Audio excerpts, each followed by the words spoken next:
কিয়ামতের দিন আল্লাহর দরবারে কেউ কথা বলতে পারবে না আল্লাহর নির্দেশ ছাড়া। নবী করিম সাল্লাল্লাহু আলাইহি সাল্লামকে সাহাবায়ে কেরাম জিজ্ঞেস করেছেন, হে রাসূল, আপনার আব্বা এবং আম্মার অবস্থা কি হবে? নবী করিম সাল্লাল্লাহু আলাইহি সাল্লাম কেঁদে ফেলেছেন, সাফ বলেছেন, আমি তাদের কোনো উপকারে আসব না।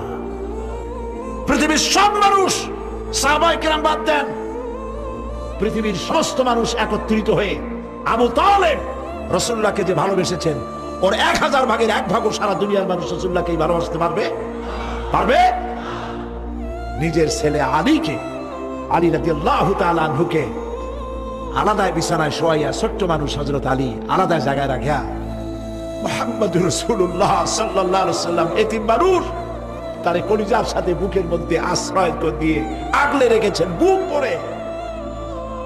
সেই আবু তালেব মৃত্যুর সময় নবী করিম সাল্লাল্লাহু আলাইহি সাল্লাম বলেছিলেন, চাচা একটি বার আমার কানে তাওহীদের কালেমা শোনায় দেন।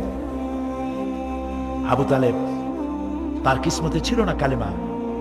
মরে যাওয়ার পর একজন সাহাবী বলেছিলেন, ইয়া রাসূলুল্লাহ, মৃত্যুর সময় আবু তালেবের মুখ আমি নড়তে দেখেছি, তিনি কালেমা পড়েছেন সম্ভবত। রাসূলুল্লাহ সাহেব পড়েছেন, আমি শুনি নাই। এত ভালোবাসার পরেও হাদিস শরীফে এসেছে আবু তালেব জাহান্নামে যাবে। কোথায় যাবে? জাহান্নামে। সবচাইতে কম আযাব হবে কার? আবু তালেবের। কম আযাবটা কি?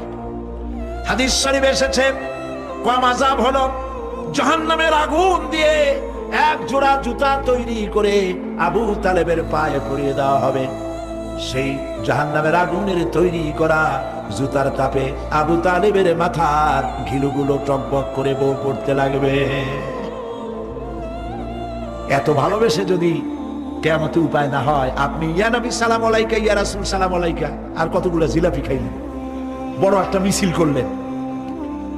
প্রিয় ভাই সব, এইসব বেদাত ছাড়ুন, এগুলি সুস্পষ্ট বিদআত। রাসূলুল্লাহকে ভালোবাসবেন, সাহাবীরা যেভাবে ভালোবেসেছেন ওইভাবে ভালোবাসবেন।